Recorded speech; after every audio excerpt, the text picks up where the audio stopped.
मुनसफ होवे जेकर अदल वाला। सलीम बाठ मुनसफ होवे जेकर अदल वाला, फिर परे च फैसले होंदे, दोवें सायल राजी होंदे, कभी भी नहीं हो रोंदे। ना किसी का खर्चा हुंदा, ना ही लगता पल्ला। बस रहा ना किसी का खर्चा हुंदा, ना ही लगता पल्ला, ते ओए हमेशा दुनिया उत्ते कट रहिंदा, फिर हुंदा नहीं कोई कल्ला। जो जो फैसला अदल ते होना ना, फिर दोवां फरीकां ने राजी भी होना, खर्चा भी नहीं होना, ते घर भी लुट नहीं होने। तो लो जी मक्खन जट पंजाब दे परे वाला कल्चर लैके अज तुहाडी खिदमत च हाज़र आ। चौड़ी ज़ाहा दा नंबरदार उन्हां दे डेरे ते जी अज एक फैसला सी, एक परे सी, दोने फरीक बुलाए गए। तो फैसला होया, पूरी तकड़ी तोली गई, पूरा इंसाफ ते मबनी फैसला होया। और ये वो फैसला जड़ा 2-4 दिन च ही हो गया।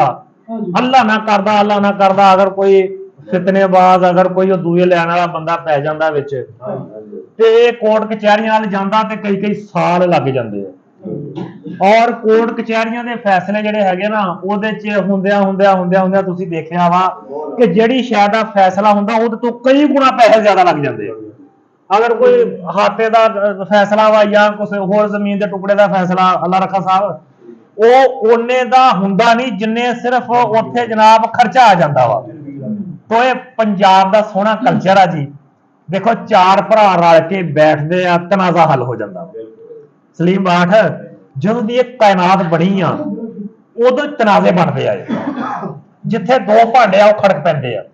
मसला जी कोई भी मसला तनाज़ा बन जाना वड्डी गल नहीं, वड्डी गल यह आ कि ओनू लम्मा करना, अपनी पेट की खातर, अपने लालच की खातर, अपने 4 कौडां की खातर अगले का खाना खराब कर देना। ये शावां नहीं होनियां चाहिदियां।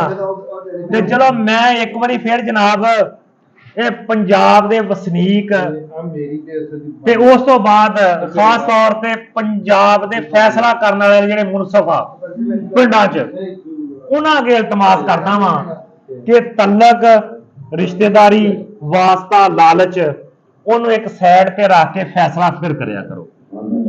और यकीन करो अगर तुसी फैसला रब नूं हाज़र नाज़र करके करोगे तो हो नहीं सकता तुसी डंडी मारो।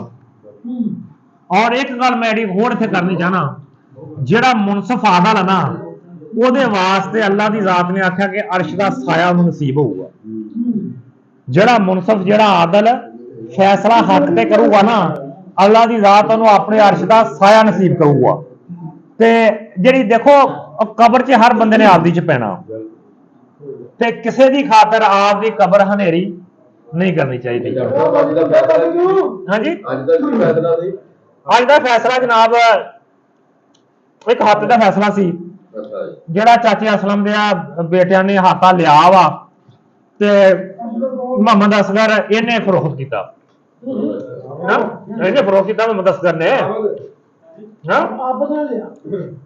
चाचे असलम का बेटा नहीं आप मुढ़ जो बैठा वा तो मुढ़ का ना लेना चाहिए। चाचे असलम के बेटे आबद साजिद नाल सोनी भी बैठा, खालिद रुफ सोनी, ये है खरीद किनंदा, मोहम्मद असगर ये फरोख्त किनंदा। ਇਹਦਾ थोड़ा चलो कोई मसला छोटा जहा बन गया सी, वो चौड़ी ज़ाहा दे वसत नाल अल्लाह दी ज़ात ने नाल बाकी सारे भी मौजूद ने, इन्हां दी जनाब शमूलियत नाल वो मसला जेहड़ा वो हल हो गया। अल्लाह ना करे कोई ऐसा कोई कोर्ट कचहरियां का कोई होर ऐसा गल बने तो ये पाबंद आ जी इन्हां नूं कब्जा देण दा, ते परे जिहड़ी हैगी आ ये पाबंद आ पैसे पूरे जिहड़े हैगे करोड़ दी। क्यों जी मास्टर जी होर कोई मेरा भरा अगर गल करना चाहे तो कर सकदा, प्लेटफार्म मौजूद है जी। सलीम मान साहब तशरीफ फरमा ने, कोई अगर गल करनी चाहो तो भाई हमायक हाज़र है। रियाज दसा साहब कोई गल करनी चाहो सारियां बहुत सोहणियां हो गईयां। हां करो गल करनी चाहिए गल। हां गल भाई जान मिठी गई है, सारी गल हो गई है। असगर ने आपदा लिखवा लिया, हर शायद 2 घरों की सलाह ने लिखी गई है जी। उन्होंने इन्होंने 3 लाख रुपया देता, 3 देता जी, 3 लाख रुपया देता। बाकी जो पैसे आ ईद तो 15 दिन बाद उन्होंने देने, दे के अपना कब्जा लै लिया। 3.5 लाख रुपया देना ਤੇ ਕਬਜ਼ਾ ਲੈਣਾ ਵਿੱਚ ਕੋਈ ਇਸ਼ੂ ਨਹੀਂ, ਕੋਈ ਗੱਲ ਨਹੀਂ, ਸਿੱਧੀ ਸਿੱਧੀ ਗੱਲ ਆ। ਅਗਰ ਉਹ 3.5 ਲੱਖ ਰੁਪਇਆ ਨੂੰ ਤੋਂ ਬਾਅਦ ਨਹੀਂ ਦਿੰਦੇ, ਜਿਹੜਾ ਉਹਨਾਂ ਵਾਲੀ 3 ਆਇਆ ਉਹਨੂੰ ਉਹ ਪੱਕਾ ਜਿਹੜਾ ਅਸੂਲ ਆ ਅਸੂਲ ਆ। ਅਗਰ ਉਹ ਹੱਥ ਤੋਂ ਭੱਜਦਾ ਉਹ ਡਬਲ ਦੇ ਉਹਨਾਂ ਨੂੰ, ਉਹਨੇ 3 ਲਿਆ ਉਹਨਾਂ ਨੂੰ 6 ਦੇਵੇ। ਯਾਨੀ ਕਿ ਇਹਦੀ ਲਿਖਤ ਪੜਤ ਵੀ ਹੋ ਗਈ, ਲਿਖ ਪੜਤ ਵੀ ਹੋ ਗਈ। ਲਿਖ ਪੜਤ ਜਿਹੜੀ ਉਹ ਪਰੇ ਦੇ ਬਾਅਦ ਜਿਹੜੀ ਪਰੇ ਨੇ ਫੈਸਲਾ ਕੀਤਾ ਉਹ ਤੇ ਹੀ ਹੋਣੀ ਆ। ਉਹ ਕੋਈ ਕੋਰਟ ਕਚਹਿਰੀ ਵਿੱਚ ਨਾ ਕੋਈ ਜਾ ਸਕਦਾ, ਨਾ ਕੋਈ ਕੋਰਟ ਕਚਹਿਰੀ ਦਾ ਦਾਅਵਾ ਦਾਇਰ ਕਰ ਸਕਦਾ, ਨਾ ਕੋਈ ਗਾਂ ਥਾਣੇ ਪਠਾਣੇ। ਜੋ ਵੀ ਗੱਲ ਚੋਰੀ ਜ਼ਾਹਰ ਨੇ ਕੀਤੀ, ਚੋਰੀ ਜ਼ਾਹਰ ਦੇ ਡੇਰੇ ਹੀ ਮੁੱਕਣੀ। ਸਹੀ ਹੋ ਜੋ ਫੈਸਲਾ ਚੋਰੀ ਜ਼ਾਹਰ ਨੇ ਲਿਖਤਾ, ਜੋ ਇਹਨਾਂ ਨੂੰ ਦੱਸਤਾ ਉਹ ਇੱਥੇ ਹੀ ਮੁੱਕਣੀ ਹੈ। ਜਿਹੜੇ ਨੇ ਭਜਣਾ ਚੋਰੀ ਜ਼ਾਹਰ ਦੀ ਜ਼ਿੰਮੇਵਾਰੀ ਆ, ਉਹ ਤੇ ਅਮਲ ਕਰਵਾ ਕੇ ਦੂਜੇ ਨੂੰ ਪੂਰਾ ਕਰਵਾ ਕੇ ਦੇਵੇ। ਸਹੀ ਹੋ ਆਹ ਹੀ ਗੱਲ ਆ ਜੀ, ਤੇ ਬਹੁਤ ਸੋਹਣੀ ਗੱਲ ਹੋ ਗਈ ਜੀ ਮਾਸ਼ਾਅੱਲਾ। ਇਹਦੇ ਨਾਲ ਜੀ ਹਾਂਜੀ ਦਵਾਈ ਖੈਰ ਵੀ ਹੋ ਗਈ ਜੀ। ਨਾਲ ਚੋਰੀ ਆਬਦ ਨੇ 1000 ਰੁਪਏ ਦਾ ਨੋਟ ਦਿੱਤਾ ਜੀ, ਏਡਾ ਵੱਡਾ ਕੱਢ ਕੇ। ਉਹਨਾਂ ਕਿਲੋ ਬਰਫੀ ਲਿਆ ਕੇ ਸਾਰਿਆਂ ਨੇ ਖਾਧੀ ਹੈ ਜੀ। ਸਲੀਮ ਬਾਰ ਨੇ 2-3 ਵਾਰ ਖਾਧੀ ਹੈ ਜੀ। ਨਹੀਂ ਉਹਨਾਂ ਨੇ ਖਾ ਲਈ ਹੈ। ਨਹੀਂ ਜਿਹਨੇ ਮੁਕਾਉਣੀ ਆ ਉਹਨੇ ਫਿਰ ਆਪਣੀ ਰਫਤਾਰ ਤੇ ਤੇਜ਼ ਕਰਦੀ ਹੈ ਯਾਰ। ਜਿਹਨੇ ਥੋੜਾ ਕੰਮ ਛੇਤੀ ਮੁਕਾਉਣਾ ਉਹਨੇ ਤੇਜ਼ੀ ਤੇ ਕਰਦੀ ਹੈ। ਇਹ ਕਹਿੰਦਾ ਜਦ ਮੁੰਬਈ ਬੋਲ ਗਿਆ ਮੇਰੀ ਜਾਨ ਫੇਰੀ ਛੁੱਟ ਗਈ। ਸਲੀਮ ਬਾਟਾ ਜੀ ਸਾਡਾ ਭਰਾ ਵਾ, ਉਹਨੂੰ ਮਜ਼ਾਕ ਕਰ ਲੈਂਦਾ ਤਾਂ ਵੀ ਗਰਮ ਹੋ ਜਾਂਦਾ, ਨਹੀਂ ਕਰਦਾ ਤਾਂ ਵੀ ਗਰਮ ਹੋ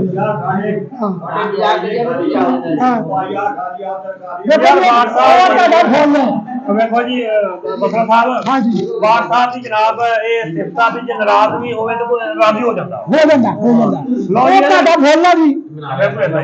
ਲਓ ਜੀ ਇਹਦੇ ਨਾਲ ਮੱਖਣ ਜੱਟ ਨੂੰ ਜੀ ਐਸ ਬਰੇ ਹਾਂਜੀ ਇਜਾਜ਼ਤ ਦਿਓ ਜੀ। ਅੱਲਾਹ ਹਾਫਿਜ਼, ਅਸਲਾਮ ਅਲੈਕੁਮ।